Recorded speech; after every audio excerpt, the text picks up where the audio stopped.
नमस्कार दर्शकों, घर जागृति के इस चैनल पर मैं बात कर रही हूँ कोटद्वार से और आप सभी का हार्दिक अभिनंदन करती हूँ।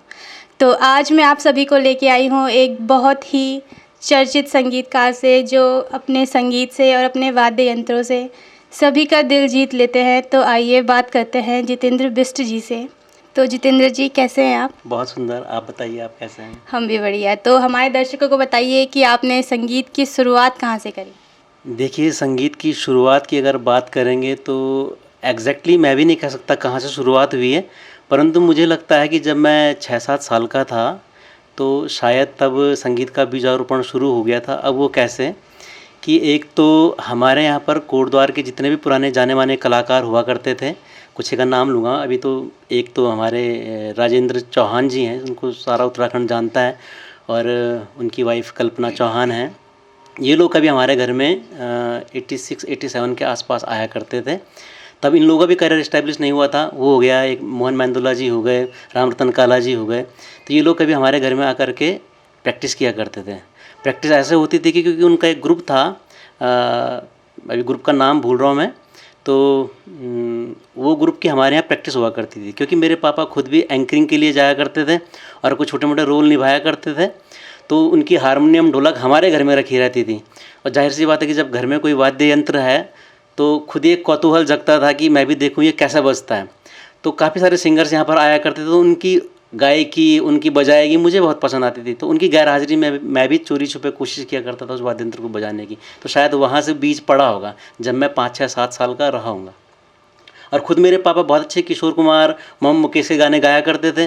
तो अक्सर जैसे होता है, कोई पापा अपने बच्चों के लिए गाना गाता है, अभी मैं भी अपने बच्चों के लिए गाना गाता हूँ। तो पापा भी मेरे, उन्होंने शाम का समय हो और मुझे सुला रहे हैं, या क्या कहते हैं, कम रूम में गा रहे हैं, चाय पीते पीते गा रहे हैं, तो वो मैं सुनता था उनकी आवाज़, ए लाल रंग कब मुझे छोड़ेगा, या चिंगारी कोई भड़के, उस ज़माने के जो गाने हुआ करते थे। तो वहाँ से शायद मेरी भी संगीत की इनफॉर्मल तालीम शुरू हो चुकी थी, ये कह सकते हैं।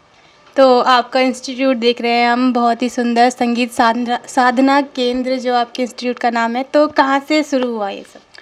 अभी देखिए, अब उसके बाद धीरे धीरे क्या हुआ कि हम लोग जब इंटरेस्ट जगने लगा तो किसी ने मोटिवेट किया, किसी ने डिमोटिवेट किया। जिन्होंने डिमोटिवेट किया उनकी नज़र में अच्छा होने के लिए मैंने और भी ज़्यादा फोकस करना शुरू कर दिया। तो उस वक्त मैं पढ़ता रहूँगा 8th-9th में। तो फिर देखा देखी करते करते जब एक ही काम के प्रति आप फोकस करते तो उस काम में आपका निखार आना शुरू हो जाता है।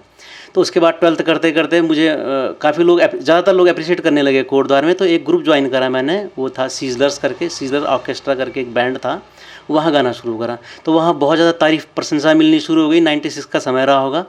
उसके बाद 12th पास आउट होते ही मैंने संगीत सीखना शुरू करा। श्री मनोहर सिंह रावत जी हमारे गुरु जी हैं डिग्री कॉलेज के पास, उनसे सीखना शुरू किया। तो वहाँ से फिर शुरुआत, मतलब डिग्री भी ली, और वहाँ पे जब संगीत आना शुरू हो गया तो उसके और 3-4 साल बाद जब सीखते सीखते तो मेरा डीएवी में as a music teacher selection हुआ। तो वहाँ पर जब म्यूज़िक टीचर हो गया तो उसके बाद कई सारे पेरेंट्स बोलते थे कि हमारे बच्चों को होम ट्यूशन दे दीजिए या कहीं पे इंस्टीट्यूट खोल लीजिए। तो मैंने लगभग 2003 के आसपास अपना संगीत साधना केंद्र खोला था। तो मतलब संगीत साधना केंद्र की जो ऑफिशियली ओपनिंग हुई जो, वो 2003 के आसपास मैं कह सकता हूँ। तो वहाँ से फिर प्रॉपर संगीत सिखाना शुरू किया। तो आपके इंस्टीट्यूट का जो प्रॉपर लोकेशन है वो भी बता दीजिए। ये जो प्रॉपर लोकेशन है हमारी रतनपुर सुखरो में, आप कह सकते हैं कि जो मदरलैंड और महर्षि विद्या मंदिर के जो बीच को ज्वाइन करने वाली जो रोड है, जो कि आगे जाकर के हमारी निकलती है बीएल रोड पे, तो इस सब के बीच में हमारी लोकेशन है। बाहर जियो का टावर लगा हुआ घर के बाहर, और आप हैंडपम्प भी देख सकते हैं। हैंडपम्प में बहुत कम देखने को मिलते हैं। तो यहाँ पर हमारी लोकेशन है। और हमने सुना कि आप एल्बम्स वगैरह भी करते थे, तो आपने कौन कौन से एल्बम्स किए हैं? जी, 98 के आसपास हमारे एक उत्तराखंड में म्यूज़िक डायरेक्टर हैं बिमलेश बछवान जी, अभी कॉन्वेंट में म्यूज़िक टीचर भी हैं वो। तो उन्होंने एक एल्बम निकाला था, दिल ने कहा दिल से। और मुझे बताते हुए अच्छा लग रहा है कि उस वक्त हमारी जो उत्तराखंड की लोक गायिका, जिनको स्वर कोकिला मीना राणा जी बोलते हैं, तो खैर उनकी मेहनत और उनकी किस्मत थी कि आज वो इस मुकाम पे पहुँचे हैं। तो उस एल्बम में वो कोरस के लिए आई थी हमारे साथ। तो पहली बार हमने वहाँ से एल्बम का काम शुरू करा, और 3-4 और भी चर्चित नाम उसमें थे, अभी मैं नाम भूल रहा हूँ। वो लोग ने उस एल्बम में हमारे साथ गाया था। तो दिल ने कहा दिल से हमारा पहला एल्बम था। उसके बाद जय सिद्धबरी धाम करके भी एक एल्बम निकाली हमने, भजनों की एल्बम थी।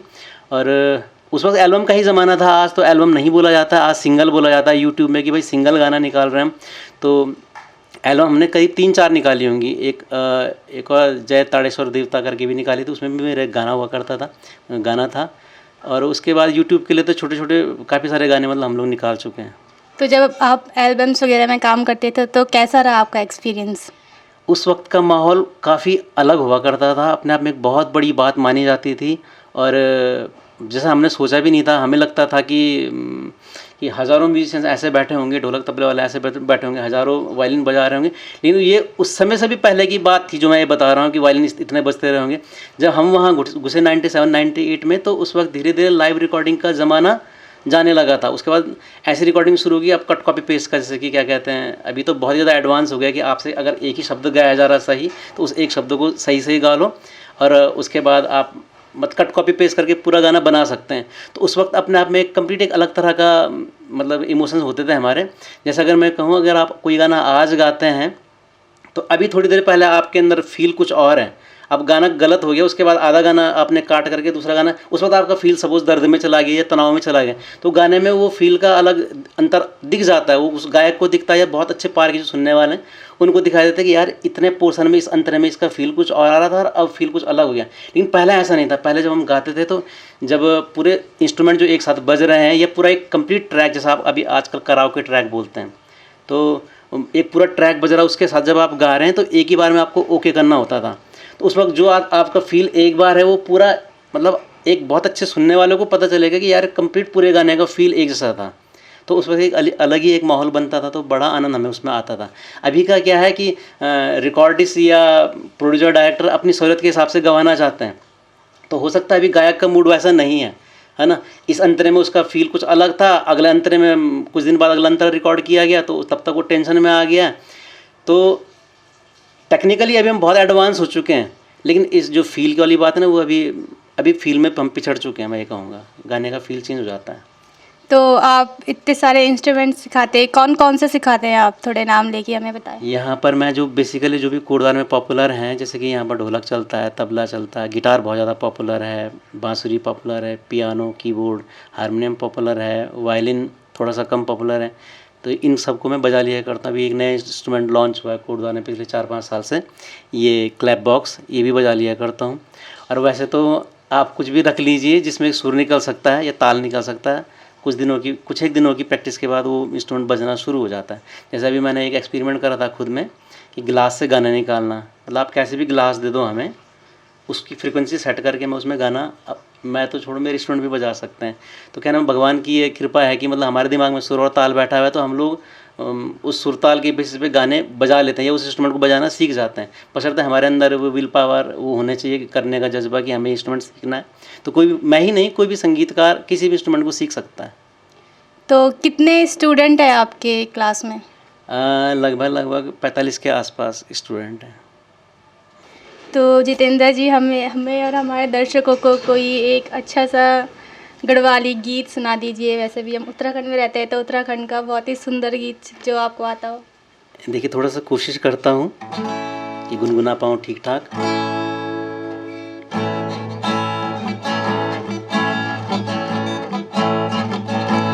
दिन डूबी धार पोर दिन हो, दिन डूबी धारी पोर, खुद खेवाई घोर, फिर आँखों बस ग्याल हो,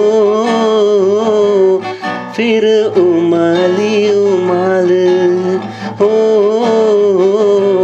फिर उमाली उमाल सुबह हो, बिना तेरा निथा मैंदू त्वे बिना माछी पानी सीजू तेरू मेरू हो, बिना तेरा नी जिएंदू नी रहेंदू त्वे बिना। बहुत ही सुंदर जितेंद्र जी, आपकी आवाज़ सुन के बहुत ही कानों को बहुत ही ठंडा मिला। इतनी गर्मी हो रही है और हमारे दिल को इतनी ठंडक मिली, हमारे दर्शकों को सुनकर भी बहुत अच्छा लगा। तो जितेंद्र जी, जैसे हमें पता चला है कि 80 से 90% जो कोटद्वार के यूथ है, जितने भी जो भी आपके यहाँ से सीख के गए हैं, तो उन लोगों का फ्यूचर जो है, उनके लिए आप क्या संदेश देना चाहेंगे हमारे कर जागृति को? मतलब मैं ये कहूँगा, देखिए कि स्कोप तो बहुत है। जैसे अभी आर्मी में वैकेंसी निकली हुई है, अभी बता दूं जिनको पता नहीं हुआ, आपके चैनल के माध्यम से बताना चाहूँगा कि जॉर्ज बैंड और ब्रास बैंड में 7 की आसपास की वैकेंसीज़ निकली हुई हैं। तो यदि आपकी किसी इंस्ट्रूमेंट में मास्टरी है, खास करके अभी जो मैंने सुना है कि ढोलक पे मास्टरी वाला कोई चाहिए, लेकिन एज क्राइटेरिया वही है, तो आप आर्मी में जा सकते हैं। यदि आप चाहे सीखे हुए हैं चाहे बिना सीखे हुए भी यदि आप अच्छा गाते बजाते हैं, जरूरी नहीं कि आपका सीखा हुआ होना जरूरी। जैसे कि हमारे किशोर दा थे, बिना सीखे हुए बहुत अच्छे कलाकार थे वो। तो ऐसे हमारे गाँव में, पहाड़ों में बहुत सारे जो हैं बच्चे बहुत अच्छा गाते बजाते हैं, बांसुरी बहुत अच्छा बजाते हैं। तो जैसे उनको यहाँ भर्ती में शामिल होना चाहिए और अपना टैलेंट दिखाना चाहिए। इसके अलावा यदि आप पंडिताई लाइन में जाते हैं, कर्मकांड में, तो यहाँ पर आजकल भागवत में भी बहुत ज़्यादा स्कोप है। यदि आप ठीक ठाक गाते बजाते हैं तो यहाँ पर आप अगर मैं पैसे के हिसाब से कहूँ तो पर डे का लगभग 1500 से 2000 के बीच में हर कलाकार का 2-3 घंटे का बन जाता है। इसके अलावा यदि आप सीखते हैं, डिग्री लेते हैं संगीत की, तो यदि आप प्रभाकर कोर्स करते हैं या जूनियर डिप्लोमा भी अगर आप ले लेते हैं संगीत से, प्रयाग से या BA करके, तो म्यूज़िक टीचर की पोस्ट के लिए आप अप्लाई कर सकते हैं और LT में आप LT कर सकते हैं। इसके अलावा यदि आप आगे जाके नेट क्वालिफाई करते हैं या PhD करते हैं तो आप सीधा डायरेक्ट डिग्री कॉलेज में प्रोफेसर लगते हैं। तो मुझे लगता है कि इसको पहले के मुकाबले बहुत ज़्यादा संगीत में हुआ है।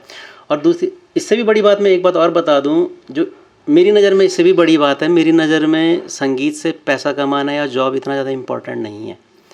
संगीत के माध्यम से यदि आप खुश रह सकते हैं और अपने जीवन को में संतुष्ट रहना सीखते हैं और अपनी जो बीमारियां हैं या किसी भी तरह की बीमारी, शारीरिक बीमारियां हैं या मानसिक बीमारियां हैं, संगीत उनको दूर करता है, तो अपने आप में ये बहुत बड़ी बात है।